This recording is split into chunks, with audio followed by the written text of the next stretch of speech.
Hello everyone, Genki here. Today, we're taking on the land of Tamriel to see if I can beat Skyrim using only items found in Helgen Keep.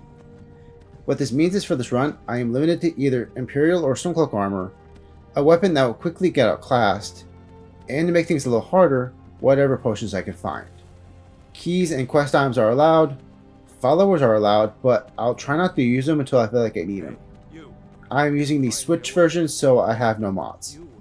If you enjoyed the video, don't forget to like and subscribe. Let's begin.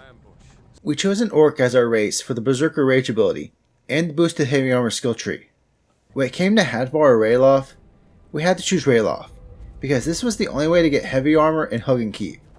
In our first combat encounter, we had to fight the Imperial Captain from the intro, who gives us a full set of heavy armor. Next up was the room with the potions, where we found 5 health potions, 2 magic potions, and 1 stamina potion. We had to go through the first few rooms with a one-handed axe, but in the torture room, we found ourselves an iron battle axe. This will be our go-to weapon for the run. For the spiders, our axe took out the small ones in 1 hit, while the big ones took 2 hits. Lastly, for the bear, we just snuck past it. Ralof did give us a bow, but with limited arrows, it was not worth using. Outside the cave, I decided it was best to show y'all what we'll be working with. At the Standing Stones, we chose the Warrior Stone for the boost to heavy armor and 2-handed skills. Since we cannot use any of the free items from Alvor, we went straight to the Riverroad Trader and sold all the armor and weapons we didn't have currently equipped. We then made our way to Bleak Falls Barrow. The bandits at the mountain went down to 3 hits each, but then we leveled up and took the first rank of the Barbarian perk. This made the bandits go down to only 2 hits. Once inside the dungeon, we plowed through the bandits and skeevers, until we reached the Frostbite Spider. The spider could not do that much damage to us, allowing us to continually smack its face until it died. Orville quickly went down to our axe, so next is the Draugr section. The normal Draugr each went down to 3 hits each. The restless Draugr was taking a lot more hits, but then we got a crit. The boss of the dungeon, a Draugr Overlord, starts the battle coming out of a coffin, allowing us to take out half its health bar before it could fight back. The Overlord this time used the sword and shield, and tried to block our attacks, but it cannot block our crit. We then took the 2 level ups we had saved just in case, raising our health and taking the 2nd rank of the Barbarian perk and the 1st rank of the Juggernaut perk. With the Dragonstone now ours, we made our way the right run, talked to Jarl Balgruuf, and then Farengar. We gave Farengar the Dragonstone, causing the Jarl to then mock us and give us gauntlets with a 2-handed weapon enchantment. We have no soul gems in Helgen. Enchanting is not allowed for this run. Time for our first dragon fight. With no idea how much damage we would be dealing, I activated Berserker Rage, and then started wailing at the dragon's face. We easily tanked the dragon's fire breath, but I didn't expect the dragon to go down in only 9 hits. The Jarl then rewarded us with a 2-handed steel axe with a slow trap enchantment. Next would be the walk up to High Hrothgar, but I decided to make a detour to Solitude to start the Civil War. I figured it was only fitting since we were stuck using Imperial armor. Before we can join their club, we needed to clear out Fort Hagstad. The bandits outside were no issue, nor were the ones inside. The bandit chief was in iron armor, but a crit when the chief was below half health easily took him out. Next up was the mission to receive the Jagged Crown. Being in close quarters with allies showed some difficulty, as I'm pretty sure I took out one of my teammates.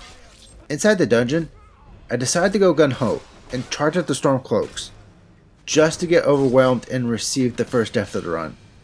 The next attempt, I waited for Legate Rikke to initiate the attack, making it easier to battle the Stormcloaks one at a time. The rest of the dungeon was also easy 1v1 encounters, until we reached the battle with the Draugr Scourge at the end. The Draugr Scourge had a lot of health, and battled alongside 2 restless Draugrs. We died a lot. To win, we had to start the battle with Berserker Rage, allowing us to do more damage and take more hits. But that didn't stop the Draugr from pinning us in a corner, and forcing us to use 2 of our health potions, just for the Draugr Scourge to go down to our next swing. With the Jagged Crown secured, next was the quest leading to the Battle of Whiterun. With the letter from General Tullius to Jarl Balgruuf, we made our way to Whiterun. The Jarl then gave us his axe and sent us off to Windhelm. Apparently, when a Nord hands over his axe, it's an invitation to a challenge. If the axe is rejected, then the challenge was accepted. Ulfric Stormcloak rejected Jarl Bargrow's axe, meaning it's time for war. However, first, I decided to make our way south towards Iverstead. Along the way, we hit level 6, taking the well-fitted perk. The road to Iverstead was covered in wolves, so it comes to no surprise that we got afflicted with Rockjoy. Once in Iverstead, we made our way to the 7,000 steps. The Ice Wolf encounter almost took us out, but we were just slightly stronger. We attempted to battle the Frost Troll, but even with Berserker Rage, it was proving too difficult, so we Skyrimed our way around the Troll and up to High Hrothgar. The Greybeards then gave us the second part of the Unrelenting Force Shout and the Whirlwind Sprint Shout, before sending us off to Ustengrav. However, first was the battle for Whiterun. I don't know if I should be thankful or not, but only a quarter of the Stormcloak soldiers aggroed onto us. It didn't matter much as they went down to 2 hits each, but we did have a moment where we had to back off and use our healing spell. With the battle over, I knew next would be a bunch of fort takeovers, so I decided to work on the main quest first.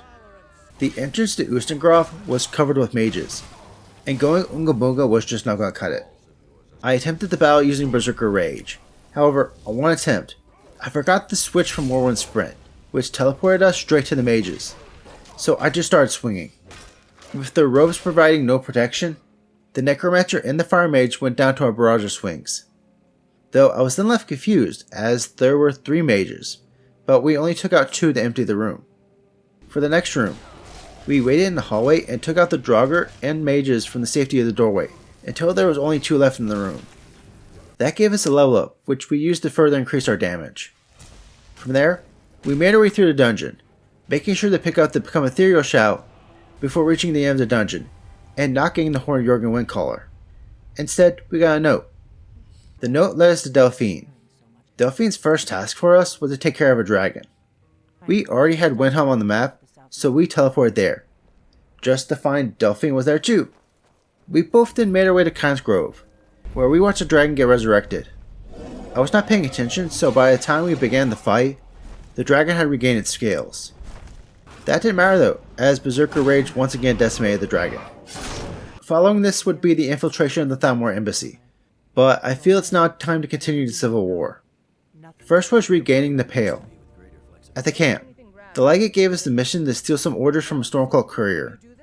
I didn't realize by having the quest selected, we could track the courier as he moved. I was in the complete opposite direction once I realized. Upon finding the courier, I was thankful when a pack of wolves stopped him in place, allowing us to kill him. We then gave the orders to Legate Rikke, who changed them up and told us to give them to the Stormcloak leader in Dawnstar. We didn't actually need to do this, but I decided to act like a real spy and disguise myself in Stormcloak armor, that I definitely saved from Helgen Keep. We then had to help take over a fort, which honestly felt like a spike in difficulty, causing us to use our heal spell. We also had to make use of a level up, healing us to full and allowing us to take the Limb Splitter perk. All the forts were relatively the same, without the level up, so I won't talk about the other forts, only the Legate's missions. Our next task was to regain the Rift. We made our way to the Imperial camp from Iverstead, but it was not a nice jog through the forest. As we approached the camp, we were attacked by a dragon, but we were so close to the camp that we got assistance from the other soldiers. A bear did try to come in and assist the dragon, but it and the dragon were no match for the might of the Legion. Legate Rikke's next mission for us was to blackmail the Jarl of Riften Steward. We had to wait until the guard in the hallway's back was turned, allowing us to enter the steward's room and find the evidence, which would give us her cooperation. She told us of a caravan of golden weapons. Close to the caravan, we were reunited with Hadvar. In order to take control of the caravan, Hadvar had us attack the soldiers as he and his men attacked from a distance. There was only 5 Stormcloak soldiers, but this did take us a second try. Next up was taking control of Winterhold. I decided to take the carriage to Winterhold, just to discover the camp was closer to Dawnstar. At the camp, Legate Rikke told us to rescue some Imperial soldiers from a Stormcloak fort. We had to first once again meet up with Hadvar, but his men were under attack by a close-by Seducer camp. I tried to take on the bandits, but they were too strong. Thankfully, the bandit camp was not required. By talking to Hadvar, he and his men moved away from the bandit camp and towards the fort. Hadvar suggested that we sneak in, but with a sneak skill of only 16, that was not happening. Once the Stormcloak soldiers spotted us, I had to make a run for the fort. The soldiers were not going to follow us into the fort. From there, we made our way to the fort's prison and freed the soldiers. Hadvar then came into the fort and said there were more soldiers, but I could never find them. So it's time to take over the fort. With all the soldiers aggroed onto us, I activated Berserker Rage and started swinging. The soldiers did not stand a chance. Next was the Hold of East March, which contained the Stormcloak headquarters Windhelm. No missions for this one. We were sent straight to a fort takeover. This one being Fort Amal. I'm only mentioning this because to reach Fort Amal, we started at Iverstead and made our way north. However, we were then attacked by a dragon. I tried to make a run for it, but then we encountered a Sabercat. Using the Become Ethereal shout, we escaped the dragon and Sabercat by jumping off a waterfall. The dive put us next to the fort. However, we needed to hug the cliff in order to not start to take over. I wanted to make sure the rest of the soldiers were present when we started the battle. This fort was the last one we needed to occupy, meaning it's now time for the battle for Windhelm. The route straight to Ulfric's palace was of course blocked, so we had to go around. We were doing an okay job taking out the Stormcloaks, again as long as it was 1v1. By staying close to Legate Rikke and her squad, we were given opportunities to heal. We did hit a snag with the final barricade because it was a spawn point for Stormcloaks. We needed to tank the Stormcloaks and break the barricades ourselves, requiring us to use some of our health potions. However, this did give us entry to Ulfric's palace. Inside the palace, we were joined by Legate Rikke and General Tullius. Ulfric's right-hand man, Galmar Stonefist, stood in front of Ulfric, but he kinda just stayed there as we approached. The Legate and the General did a lot of damage to Galmar and Ulfric, but then Ulfric used a shout, leaving only us. However, they were already in such low health, a couple swings brought Ulfric to his knees, while one swing finished off Galmar. General Tullius wanted us to finish off Ulfric with his sword, but we didn't find it at Helgen Keep, so one final swing of our axe ends the civil war. This means us back to the main quest. In Riverwood, we were told by Delphine to meet a wood elf named Malborn in Solitude. We needed to give him our armor, weapons, and potions to sneak into the Thalmor Embassy. We then had to wear clothes we did not find in the tutorial, technically failing a challenge, but I know y'all did not come here for the video in technicality, so let's go crash a party. I was worried if the Thalmor soldiers were going to be too strong, but the ones with melee weapons barely tickled us. They did require 6 hits each though. The outside section was a different story. For some reason, I remember needing a key to enter the next building, so I went after the mage in front of the door. But we were quickly overwhelmed in a 3v1 fight. To win the fight, we had to fight the soldiers one at a time, then run for cover inside the embassy, because these soldiers don't know how to open doors. I was quite confused to discover there was no key to the next area. I knew there was a named NPC who could summon a Storm Atronach, so I activated Berserker Rage upon entering the building.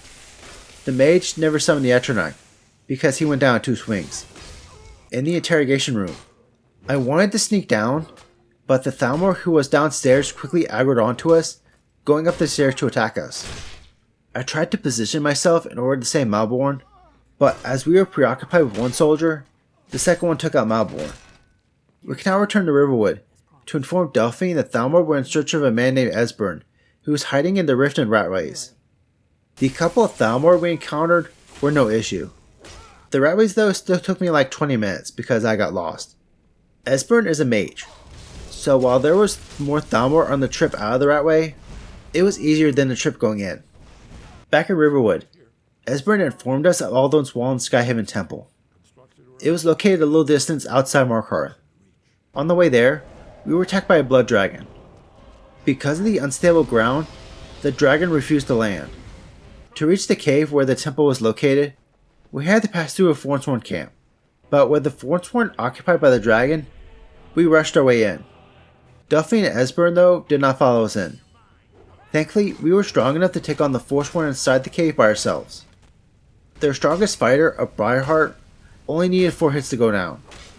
With Esbern and Delphine still not present, I decided to wait, and thankfully they showed up. Inside the temple, Esbern told us we needed a shout to defeat Alduin. That meant it's time to return to the Greybeards. Arngir then informed us that the Greybeards do not know the shout, and that we need to see their leader, Parthenax. Parthenax was at the top of the mountain, requiring us to learn the Clear Sky shout. When we reached the mountaintop, we discovered Parthenax was a dragon, and in order for him to talk to us, we were required to learn the Firebreath shout and use it on him. I forgot Parthenax gave us the knowledge to use the shout, so I accidentally used the glitch, where by using a dragon soul, the knowledge from Parthenax gave us the second part of the Firebreath shout. Parthenax informed us that the shout we needed, the Dragonrend shout, could only be attained through an Elder Scroll. That means it's often called a Winterhold, in order to get the map point to Septimus Cygnus. Septimus then gave us the items and map location to find the scroll. However, we needed to make a quick detour. The Dwarven Dungeon and Blackreach are a huge difficulty spike compared to the rest of the game, so I decided to get some help. Say hi to the viewers, Marcurio. These small dwarven spiders were as tanky as the Thalmor soldiers, so it should come to no surprise that we almost went down to our first dwarven spear without Marcurio. In fact, when you got a spear and a spider together, it did not make for a good time. During the trip down, I accidentally activated Berserker Rage instead of become ethereal. This was both unfortunate and good timed, because we reached the area with the Thalmor. Without Berserker Rage, we were taking a lot more damage, but we never died. Just a lot of very close encounters. Even Mercurio almost died. When we reached the area with the Dwarven Centurion, I decided it was best to take it out. I didn't want Mercurio trying to fight it solo. However, we were not strong enough to take it on as we were. For some reason, we could not wait in the room, so we had to go back to the previous room to regain Berserker Rage. This allowed us to easily tank the Centurion's attacks, and beat it into scrap metal. We could enter Blackreach, but we couldn't get very far. Shortly past the door was a Dwarven Sphere, that for some reason was more tanky, and hit harder than the ones previously. We had to again go back and regain Berserker Rage, just for the Dwarven Sphere to go down in a few seconds. From there, we only had some issue with a couple choices before reaching the Elder Scroll. We could now use the Elder Scroll to learn Dragonrend, which in turn led us into our first battle with Alduin. I hate aiming Dragonrend. On our first attempt, we hit Parthenax before hitting Alduin. Alduin's Fire Breath surprisingly didn't do that much damage. I tried to use Clear Skies to erase Alduin's meteor shower, but then Alduin renewed it in seconds. I forgot to activate Berserker Rage, so on our second assault, I remembered to use it. We didn't get that many hits in before Alduin flew off again. I switched to Dragonrend, but then I hit Parthenax again. I just could not get Dragonrend to land. We were thankfully tanking the meteors. We only had 3 ranks of the Juggernaut perk and the well-fitted perk, by the way. When we finally landed Dragonrend, I remembered to constantly renew the shout. This, combined with our constant swings, allowed us to beat Alduin on our first try. Now, we did still have Mercurio, but I don't know if he contributed to the fight that much. To chase after Alduin, we needed a dragon. Normally we would need to do the Peace Council quest, but since we did the Civil War, we could go straight to capturing the dragon, after learning the dragon's name from Esbern. The trap in the back of Dragon Treats worked as intended, so we were off to Skuldafn. The outside of Skuldafn was filled with Draugr, but they were manageable. The dragons though were not, so we had to make a run for it. Inside the temple, I feared we were only going to be experiencing Restless Draugr and above. However, we thankfully came across some regular Draugr. At the end of the dungeon was a Draugr Overlord, similar to the one in Bleak Barrow. This one also had a weapon with a frost enchantment. I had doubts we could take on the Dragon Priest, so once outside, we ran our way to the portal in the Sovngarde. In Sovngarde, we had the battle Soon, who hits like a truck, taking us out in only 4 hits. I tried multiple things. I used Power Attack to stun Soon. I used Fusordal to stun Soon, but nothing worked. We were just too squishy. We had to use Berserker Rage, which caused Soon to stand down in only 4 hits. We cannot wait in Sovngarde, so I wanted to use Berserker Rage for Alduin, but oh well. Time for our final battle of Alduin. With the 3 heroes we saw through the Elder Scroll, we ganged up on Alduin. The heroes were definitely dealing more damage. However, we were having better accuracy with Dragonrend. We got Alduin easily to half health, but then we got hit face first with Alduin's ice breath, which took us to a quarter. Thankfully, we still had 2 health potions left, though they didn't help that much, as Alduin's next assault left us on a sliver, forcing us to back off and use our healing spell. The heroes then for some reason stopped attacking, so we closed in the distance, finishing off Alduin in 2 swings. We beat Skyrim with only items from Helgen Keep. Thank you to everyone who watched this video. If you enjoyed the video, don't forget to like and subscribe. I hope you all will enjoy my next video, where I redo my earlier attempt at beating Poco and Violet with only Fuecoco.